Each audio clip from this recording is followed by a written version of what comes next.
खबरों की तफसीलात में सबसे पहले आपको बताते चलें कि वज़ीर-ए-आज़म शहबाज शरीफ की ज़ेर सदारत मुश्तरका मुफादात कौंसल ने दरियाए सिंध से नई नहरें निकालने का मनसूबा मुस्तरद कर दिया है। इजलास में वफाकी हुकूमत ने फैसला किया है कि CCI की रजामंदी के बगैर कोई नहरें तामीर नहीं होंगी।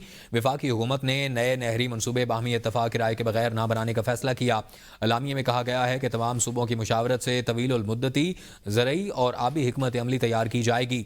मुल्क की ग़िज़ाई और माहौलियाती सलामती के लिए नई कमेटी बनाने और CCI सेक्रेटरीट के बढ़ती कवानीन समेत मुख्तलिफ सालाना रिपोर्ट्स की मंजूरी भी दी गई।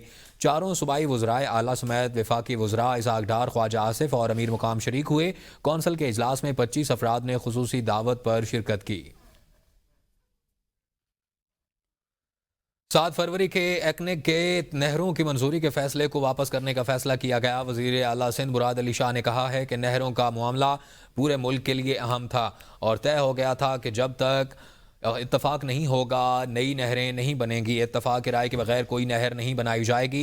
वज़ीर आला सिंध का कहना था कि 1991 के पानी के मुआहदे पर अमल दरामद किया जाएगा। पानी का मामला बाहमी रजामंदी से हल किया जाएगा। प्लानिंग डिवीजन और इरसा को तमाम स्टेक होल्डर से मुशावरत का कहा गया है। भुट्टो जरदारी साहब ने और प्राइम मिनिस्टर मियां मोहम्मद शहबाज शरीफ साहब ने एक मुलाकात की। मुलाकात में मैं भी मौजूद था। जब तक बाहमी इत्तफाक नहीं हो जाता कोई नई नहर नहीं बनेगी। कि वफाकी हुकूमत कोई भी नई नहर नहीं बनाएगी जब तक बाहमी इत्तफाक CCI में ना हो जाए। वाटर अकॉर्ड 1991 जिसमें सूबों के हुकूक शामिल हैं उस पर मुकम्मल तौर पे अमल किया जाएगा। The council decided that provisional ethnic approval dated 7 February 2024 for constructing of new canals and इरसा की एक मीटिंग हुई थी 17 जनवरी 2024 को। ये दोनों वापस कर दी जाएंगी। वज़ीर आला खैबर पख्तूनख्वा अली अमीन गंडापुर ने कहा है कि मुश्तरका मुफादात कौंसल ने कैनाल मनसूबा मुस्तरद कर दिया। हर सूबे को उसके हिस्से का पानी दिया जाएगा। सूबे के मसाइल पर बैठ कर बात करने का फैसला हुआ है। सिंध के अवाम के लिए खुशखबरी है, इरसा से ख़त वापस ले लिया गया है। तमाम सूबों को पानी के हुकूक दिए जाने के हक़ के अज़्म का अदा किया गया है। उन्होंने कहा कि 10वीं और 11वीं NFC अवार्ड का एक आइनी मसला है। उन्होंने कहा कि 18वीं तरमीम के बाद तंबाकू को बतौर ज़राअत हमें नहीं दिया गया और ये एक कैश क्रॉप है और इससे हमारे सूबे को 100 अरब रुपए का फ़ायदा होगा। एक नोटिफिकेशन किया था फेडरल गवर्नमेंट ने, उसको उन्होंने विड्रॉ कर दिया है। तमाम सूबों को अपना पानी का जो हिस्सा दिया गया है, इस चीज़ को एंडोर्स किया गया है कि वो जो हिस्सा है वो अपना उसी तरीके से हर सूबे को दिया जाएगा। और किसी सूबे की किसी और सूबे के साथ कोई मसाइल हैं तो वो बैठ के उसको वफामत से हल भी करें। 10वीं और 11वीं जो है एक आइनी मसला है वो तो हल होगा, लेकिन रिवीजन हो रही है जिसमें मर्द डिस्ट्रिक्ट का हमें अपना हक अब दिया जाएगा। टोबैको जो है डिवॉल्व होने के बाद 18वीं तरमीम में टोबैको जो है वो एज अ क्रॉप जो है वो हमें नहीं दिया गया था और एक कैश क्रॉप थी जिससे 100 ऑफ बिलियंस 100 अरब रुपए का हमारे सूबे को एक फ़ायदा होना है और हमारा आईनी हक है जो आज तक नहीं मिला था। आपको बताएं कि पीर पगारा ने सिंध में नहरें निकालने के हुकूमती फैसले को सिंध के अवाम की तारीखी जिद्दोजहद की कामयाबी करार दिया। उन्होंने कहा कि सिंध के बाशऊर अवाम ने बेमिसाल एहतजाज करके अपनी हुकूक का तहफ़्फ़ुज़ किया। पीर साहब पगारा ने मज़ीद कहा कि मुल्क के दिफा के लिए पूरा पाकिस्तान फ़ौज के शाना बशाना खड़ा है। मोदी सरकार अगर जाहिरियत करे तो पाकिस्तान की अफवाज अपने कौम के साथ दुश्मन का मुंह तोड़ जवाब देंगी। पीर पगारा ने नहरों के मामले को सिंध के अवाम की ख्वाहिश के मुताबिक हल होने पर मुबारकबाद दी। आपको बताएं कि पीर पगारा का कहना है कि नहरें निकालने के हुकूमती फैसले को सिंध के अवाम की मुश्तरका कामयाबी है और सिंध के नौजवानों, बच्चों और बुजुर्गों की एहतजाजी जिद्दोजहद ने नई कामयाबी मुमकिन हुई। अफवाज पाकिस्तान दुश्मन के हर हमले का जवाब देने के लिए तैयार हैं, ये कहना है पीर साहब पगारा का। सोशल मीडिया पर भारत के झूठे बयानिए के खिलाफ भरपूर जवाब पर भारत बुखलाहट का शिकार। वज़ीर दिफा ख्वाजा आसिफ का इंस्टाग्राम अकाउंट भारत में बंद कर दिया गया। ख्वाजा आसिफ कहते हैं, भारत में मेरा इंस्टाग्राम अकाउंट बंद करना हमारे बयानिए की सच की फतेह है। कहा, भारत की तरफ से फौरी जंग का खतरा है। पाकिस्तान जौहरी हथियार सिर्फ तब इस्तेमाल करे जब उसका वजूद खतरे में होगा। मुसल्लह अफवाज ने मुमकिन जंग के बारे में हुकूमत को ब्रीफ कर दिया है और इस सूरत हाल में कुछ स्ट्रेटेजिक फैसले कर लिए गए हैं। पाकिस्तान हाई अलर्ट पर है और अपनी अफवाज को मुकम्मल तैयार कर लिया है। LOC पर पाकिस्तान और इंडिया की फौजें बड़ी तादाद में तैनात हैं। दोनों जानिब अफवाज आंखों में आंखें डाले खड़ी हुई हैं। अगर कोई टकराव होता है तो हम बिल्कुल तैयार हैं। वज़ीर दिफा ने कहा कि इस वक्त पाकिस्तान और भारत के दरमियान किसी भी किस्म के बिलवास्ता या बिलावास्ता मुज़ाकरात नहीं हो रहे। सालसी की पेशकश के सवाल पर ख्वाजा आसिफ ने कहा कि पाकिस्तान ने तो पहले भी कहा है कि उसकी तहकीकात किसी न्यूट्रल फोरम से करवा ली जाएं, और ऐसा आज़ाद फोरम जिस पर हमें और भारत दोनों को एतबार हो, चाहे वो हमारे मुश्तरका दोस्त हों या कोई इंटरनेशनल फोरम हो, या 4-5 ममालिक का कमीशन बनाकर तहकीकात करवा लें। पाकिस्तान पहलगाम वाक़े की गैर जानिबदाराना तहकीकात में ताउन को तैयार है। पीपल्स पार्टी के चेयरमैन बिलावल भुट्टो जरदारी कहते हैं कि मोदी अपने पार्टी मुफादात के लिए भारतीय मुसलमानों खुसूसन कश्मीरियों को कुर्बानी का बकरा बना रहे हैं। पहलगाम वाक़े के बाद कश्मीरियों को इज्तमाई सज़ा दी जा रही है और पाकिस्तान पर भी बेबुनियाद इल्ज़ामात आयद किए जा रहे हैं। आपको बताएं कि मोदी सियासी फ़ायदे के लिए भारतीय मुसलमानों और कश्मीरियों को निशाना बना रहा है। पहलगाम वाक़े के बाद कश्मीरियों को इज्तमाई सज़ा दी जा रही है, यह कहना है चेयरमैन पाकिस्तान पीपल्स पार्टी बिलावल भुट्टो जरदारी का। सेनेटर इरफान सदीकी ने कहा है कि सिंतास मुआहिदा यकतरफा तौर पर ख़त्म नहीं किया जा सकता। आलमी बैंक सिंतास मुआहिदे का ज़ामिन है। इरफान सदीकी ने कहा कि पहलगाम फॉल्स फ्लैग ऑपरेशन के तमाम पहलू मशकूक हैं। आलमी बिरादरी ने भारत के झूठे मौक़िफ़ को मुस्तरद कर दिया है और उन्होंने कहा कि बगैर तहकीक के पाकिस्तान पर बेबुनियाद इल्ज़ामात लगाना भारत का पुराना वतीरा है। भारत मुसलमानों और दीगर अक़लियतों के लिए कत्लगाह बन चुका है। उन्होंने पूछा कि सयाहों की हिफाजत के लिए भारतीय फ़ौज कहाँ थी। तुम्हारी दहशतगर्दाना नेट्स मौजूद हैं, लिहाजा दुनिया ने तुम्हारा साथ नहीं दिया, तुम्हारे मौक़िफ़ का साथ नहीं दिया, तुम्हारे झूठ का साथ नहीं दिया, और ये झूठ अब चलने वाला नहीं है। पहलगाम के अंदर कार्रवाई के तमाम पहलू मशकूक है। कहा जाता है कि जी हमने सिंतास का मंसूबा जो है उसको मुअत्तल कर दिया। किस तरह तुमने मुअत्तल कर दिया? किस अथॉरिटी के तहत तुमने मुअत्तल कर दिया है? ये मेरा और आपका मुआहिदा नहीं है, इसके अंदर वर्ल्ड बैंक भी है, इसके अंदर और भी इदारे मौजूद हैं। पीटीआई सेनेटर अली जफर का सेनेट में इज़हार ख्याल करते हुए कहना था कि पहलगाम वाक़े का इल्ज़ाम पाकिस्तान पर लगाया गया। पूरी दुनिया को बताना चाहता हूं कि यह इल्ज़ाम झूठा और बेबुनियाद है। हिंदुस्तान के लिए झूठ बोलना कोई नई बात नहीं। फॉल्स फ्लैग ऑपरेशंस के वो तजुर्बाकार हैं और 2000 में भी जंगी सूरत हाल पैदा की गई थी। तहकीकात हुई तो इंडियन अफसरान ने तस्लीम किया कि यह पाकिस्तान के खिलाफ इंडियन हुकूमत का इकदाम था।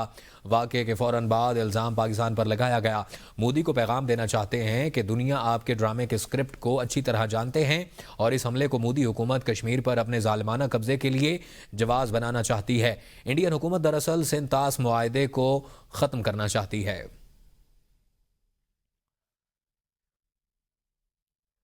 आपको बताते चलें कि National University of Sciences and Technology NUST के इस्लामाबाद कैंपस में माहौल दोस्ती के फ़रोग़ के लिए शजरकारी मुहिम और मैराथन का कामयाब इनेकाद किया गया। रेक्टर नस्ट डॉक्टर मोहम्मद जाहिद लतीफ़ ने क़यादत में असातिज़ा, अमले और तलबा ने बड़ी तादाद में शिरकत की। मुहिम के दौरान कैंपस के मखसूस इलाकों में 350 से ज़ायद पौधे लगाए गए, जिनका मकसद माहौलियाती बेहतरी और सरसब्ज माहौल का फ़रोग़ है। शजरकारी के बाद मैराथन का इनेकाद भी किया गया, जिसमें तलबा और तालबात समेत फैकल्टी मेंबरान ने भी भरपूर शिरकत की।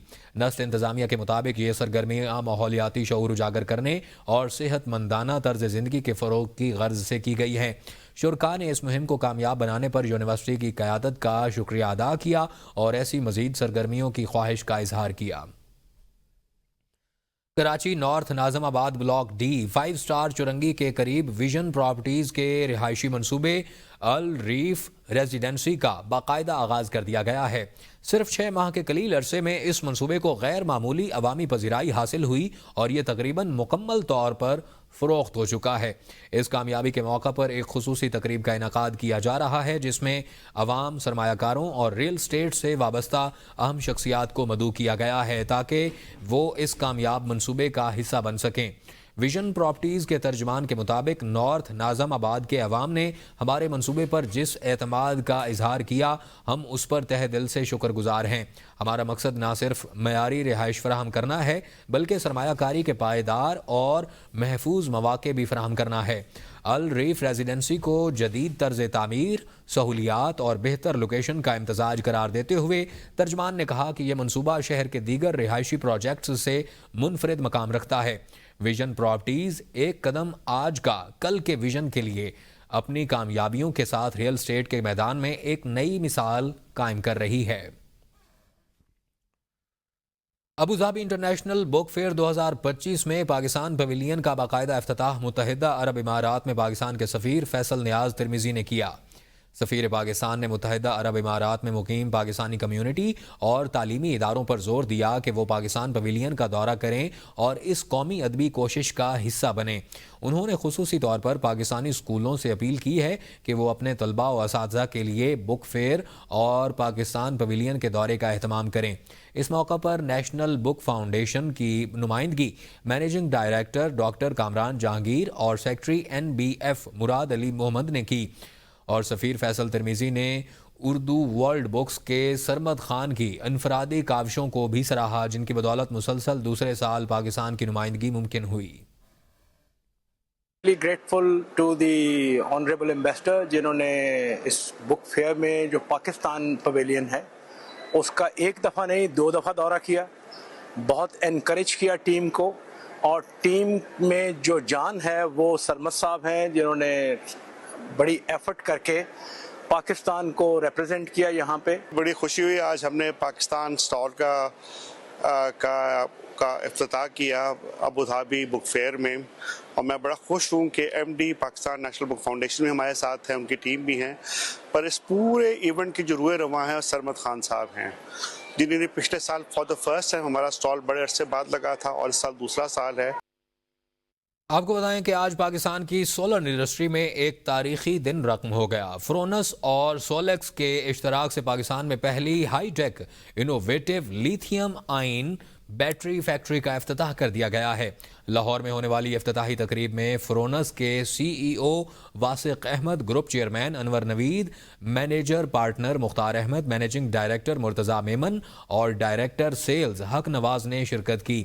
चीन की मारूफ कंपनी सोलेक्स पावर के CEO और चेयरमैन जिन फोली भी इस मौका पर खुसूसी तौर पर पाकिस्तान पहुंचे, जबकि ब्यू पावर के CEO लुइलो ने भी तकरीब में शिरकत की। इस मौका पर फ्रोनस ने दोनों गैर मुल्की कंपनियों के साथ मुफाहमती याददाश्तों पर दस्तखत भी किए, जो पाकिस्तान में सोलर इंडस्ट्री के मुस्तकबिल के लिए एक बड़ा संग मील साबित होंगे। तकरीब में federation of Pakistan chambers of commerce and industry के चेयरमैन साकिब फयाज मोगो और साबिक सूबाई वजीर SM तनवीर भी शरीक हुए। आपको बताएं कि भारत अपना झूठा प्रोपेगेंडा बेनकाब करने वाले पाकिस्तानी मीडिया से डर गया। मोदी हुकूमत ने पाकिस्तानी मीडिया और यूट्यूब चैनल्स पर पाबंदी आयद कर दी। मरकजी वजारत दाखिला की सिफारिशात पर भारत ने 16 मीडिया पाकिस्तानी हाउसेज और यूट्यूब चैनल्स पर पाबंदी आयद कर दी है। और भारतीय मीडिया के मुताबिक वजारत दाखिला ने पाबंदी की वजह यह बताई है कि वो मकबूजा जम्मू और कश्मीर के हवाले से गुमराह कुन बयानिया और भारतीय फौज और सिक्योरिटी एजेंसी से मुतालिक गलत मालूमात फैला रहे हैं, जबकि हकायक ये हैं कि पाकिस्तानी मीडिया दुरुस्त मालूमात अवाम तक पहुंचाकर मोदी हुकूमत का पोल खोल रहे हैं। सच क्यों दिखाया? भारतीय हुकूमत बैनुल-अक़वामी मीडिया से भी नाराज, BBC को नोटिस जारी कर दिया। पहलगाम वाक़े के बाद बैनुल-अक़वामी मीडिया ने भारतीय प्रोपेगेंडा को तस्लीम करने के बजाय हक़ाइक़ पर मबनी रिपोर्टिंग की तो मोदी सरकार को आग लग गई। मोदी हुकूमत ने भारत में BBC के इंचार्ज को खत लिख दिया।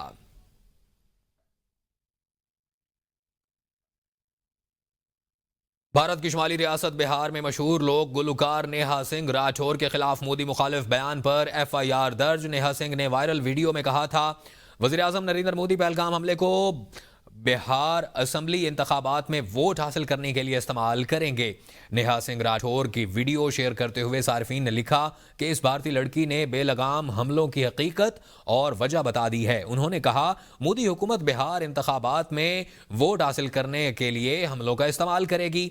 लखनऊ के हजरतगंज पुलिस स्टेशन में नेहा सिंह राठौर के खिलाफ FIR दर्ज की है और ये FIR सोशल मीडिया पर उनकी पोस्ट से मुतालिक है जिसमें उन्होंने हाल ही में पहलगाम हमले पर सवालात उठाए थे।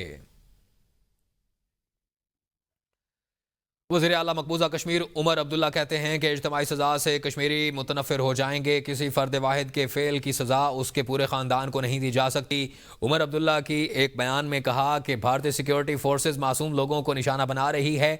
कश्मीरी मीडिया का कहना है कि एतवार को भारतीय फोर्सेज ने मकबूजा कश्मीर में 4 घरों को गिरा दिया। गुज़श्ता 3 दिन में पुलवामा, अनंतनाग, शुपियां, कुलगाम और कुपवाड़ा में 10 घर गिराए गए हैं और घरों को ज़्यादातर बारूदी मवाद के जरिए तबाह किया गया।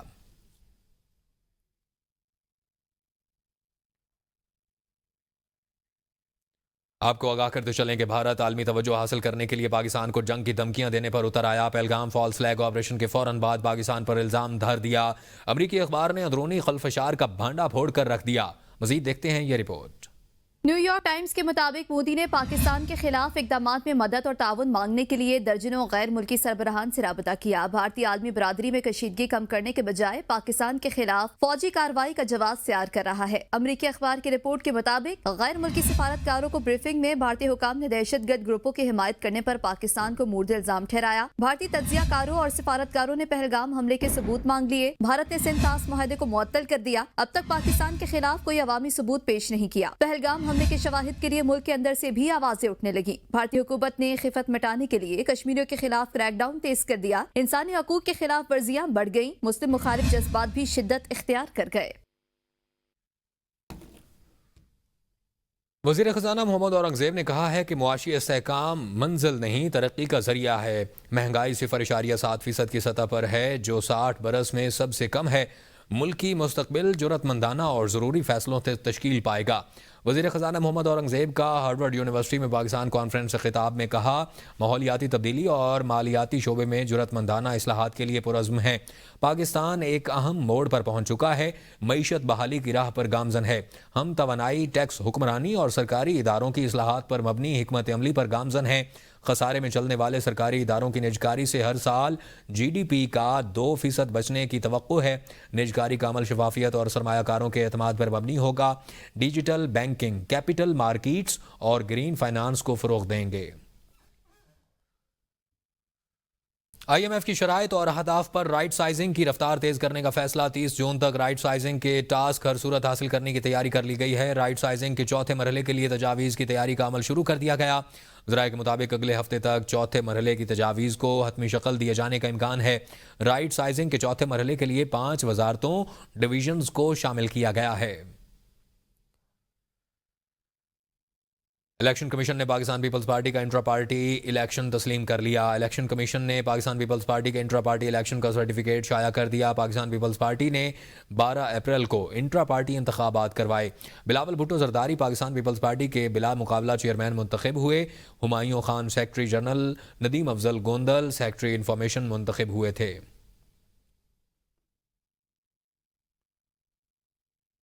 सेनेट में ताज हैदर की खाली नशस्त पर पीपल पार्टी MQM को न मना सकी। MQM की उम्मीदवार निगत मिर्जा ने पार्टी टिकट जमा करवा दिया। निगत मिर्जा ने मीडिया गुफ्तगू करते हुए कहा कि MQM पाकिस्तान की जानिब से टिकट जमा कराया है। पहले भी सेनेटर रह चुकी हूँ। इंतखाबात में जाने का फैसला पार्टी ने करना होता है। पार्टी ने फैसला करके ही टिकट जारी किया है। सिंध से सेनेट की जनरल नशस्त के लिए पीपल्स पार्टी के पास वाज़ेह अक्सरियत है। सिंध असम्बली में पीपल्स पार्टी अरकान की तादाद 117 है। MQM के सिंध असम्बली में 37, PTI के हिमायत याफ्ता आज़ाद 8 और जमात इस्लामी का 1 रुकन है। सेनेट इलेक्शन के लिए अहल 163 वोटर्स से पीपल्स पार्टी के पास 117 वोट हैं। DG इमिग्रेशन, पासपोर्ट और डायरेक्टर नैब को अदालती हुक्मदूली पर तौहीन अदालत का शो कॉज नोटिस। कायम मुकाम चीफ जस्टिस सरफराज डोगर और जस्टिस मोहम्मद आसिफ पर मुश्तमिल बेंच ने इंट्रा कोर्ट अपील पर समाअत की। अदालत ने जस्टिस बाबर सत्तार का आज का 8 सफ़ों का ऑर्डर भी मुअत्तल कर दिया। Director general immigration and passport ने जस्टिस बाबर सत्तार के ऑर्डर के खिलाफ इंट्रा कोर्ट अपील दायर कर रखी है। वकील डायरेक्टरेट इमिग्रेशन एंड पासपोर्ट ने बताया, जस्टिस बाबर सत्तार ने आज समाअत की और 8 सफ़ात का ऑर्डर भी कर दिया है। कायम मुकाम जस्टिस सरफराज डोगर ने शदीद बरहमी का इजहार करते हुए कहा, जस्टिस बाबर सत्तार वो ऑर्डर कैसे पास कर सकते हैं? उनके पास तो केस ही नहीं। पिटीशन मेरे पास डिवीजन बेंच में क्लब है। तौहीन अदालत नोटिस मुअत्तल किया हुआ है। जस्टिस बाबर सत्तार का आज का 8 सफ़ों का ऑर्डर भी मुअत्तल कर रहे हैं।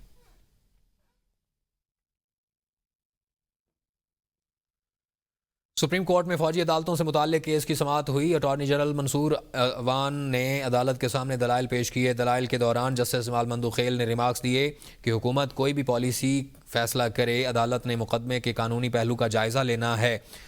जस्टिस मंदू खेल ने मजीद कहा कि अगर हुकूमत चाहे तो ये भी पॉलिसी फैसला कर सकती है कि सिविल निज़ाम नाकाम हो चुका है और तमाम मुकदमात फौजी अदालतों को भेजे जाएं। जस्टिस मोहम्मद अली मज़हर ने इस्तफसार किया कि अटॉर्नी जनरल को दलाइल के लिए कितना वक्त दरकार होगा, जिस पर अटॉर्नी जनरल ने कहा कि 45 मिनट में दलाइल मुकम्मल कर लूँगा।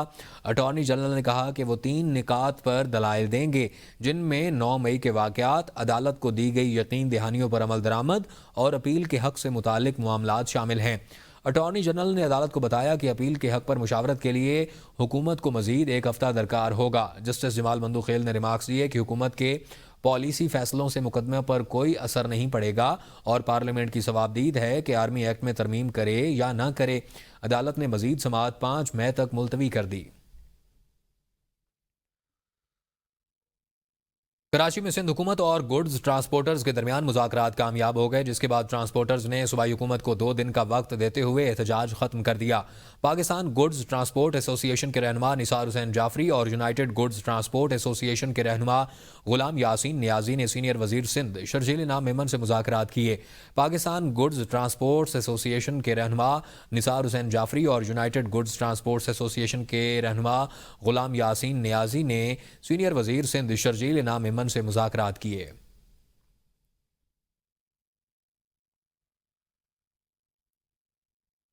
इस्लामाबाद थाना शहजाद टाउन की पुलिस गैर कानूनी हरकत पर उतर आई। मौक़िफ़ जानने पर ASI नसरीन अब्बासी ने सीनियर सहाफ़ी शबीर सिहाम और मलिक शबीर को गिरफ्तार करके थाने मुंतकिल कर दिया। मामला 20 दिन से गुमशुदा बच्ची का है, जिसकी FIR थाना सादकाबाद में दर्ज है। बच्ची मुसलसल 20 दिन से गैर कानूनी तौर पर नसरीन अब्बासी के पास थी। सहाफ़ी के बयान के मुताबिक सहाफ़ियों ने मौक़िफ़ लेने की कोशिश की तो उन्हें सीख पा होकर थाना शहजाद टाउन मुंतकिल करवा दिया। रिपोर्टर के मुताबिक थाना शहजाद टाउन में तैनात एक पुलिस एहलकार ने हम पर तशद्दुद किया। नेशनल प्रेस क्लब इस्लामाबाद और सहाफ़ती बरादरी ने मामले पर फौरी एक्शन लेने का मुतालबा किया है। शबीर सिहाम ने मुतालबा किया कि फौरी तौर पर रिहा करने के साथ साथ वाक़े की तहकीकात करके किरदारों को करार वाकई सज़ा दिलवाई जाए। पुलिस एहलकार की जानिब से वकील पर तशद्दुद का वाक़या। इस्लामाबाद बार ने कल हड़ताल का ऐलान कर दिया। इस्लामाबाद बार ने कल कचहरी में पुलिस का दाखिला बंद करने का ऐलान कर दिया है। इस्लामाबाद बार कौंसल और इस्लामाबाद डिस्ट्रिक्ट बार ने अलामिया जारी कर दिया। इस्लामाबाद बार की जानिब से हंगामी इजलास के बाद अलामिया जारी किया गया है। अलामिया के मुताबिक अगर 3 दिन तक एहलकार गिरफ्तार न हुए तो पुलिस का दाखिला कचहरी में बंद कर देंगे। इस्लामाबाद बार की जानिब से वकील पर पुलिस एहलकार की जानिब से तशद्दुद की मजम्मत की गई। हाजिर होते हैं हेडलाइंस के साथ, देखते रहिए ABN न्यूज़।